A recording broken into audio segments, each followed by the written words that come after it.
C'est aussi ça, le visage du Liban. Un immense camp pour réfugiés syriens. 1,1 million de personnes, soit désormais le quart de sa population de 4 millions d'habitants. Le Liban a amélioré les conditions d'accueil pour les Syriens, mais c'est encore insuffisant, notamment pour l'école. Dans un rapport publié cette semaine, Human Rights Watch affirme que plus de 250 000 enfants syriens réfugiés au Liban n'ont pas accès à l'éducation. Le problème concerne les adolescents entre 15 et 18 ans. D'après l'ONG, seuls 3% d'entre eux étaient inscrits dans une école publique libanaise durant cette année scolaire.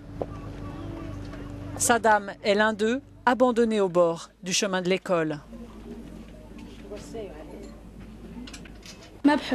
Je n'aime pas l'école. Ils ne nous enseignent rien, ils nous frappent.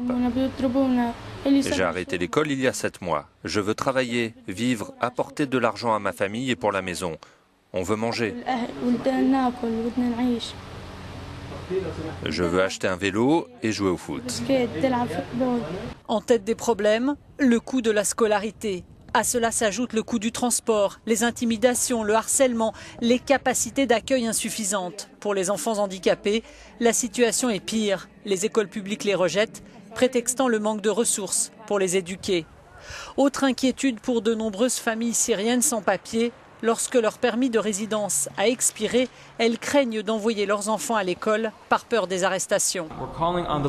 Nous demandons au gouvernement libanais de réviser les règles de résidence, notamment en annulant les $200 de frais annuels pour les Syriens, en éliminant aussi 2 obligations, celle de s'engager à ne pas travailler et celle de trouver un parrain libanais. Le conflit syrien a fait plus de 280 000 morts depuis mars 2011 et poussé à l'exode plus de la moitié de la population. Human Rights Watch insiste, l'accès à la scolarisation est essentiel pour aider les enfants réfugiés à faire face au traumatisme et pour qu'ils jouent un rôle dans les pays d'accueil comme le Liban, ainsi que dans la reconstruction, un jour, de leur Syrie.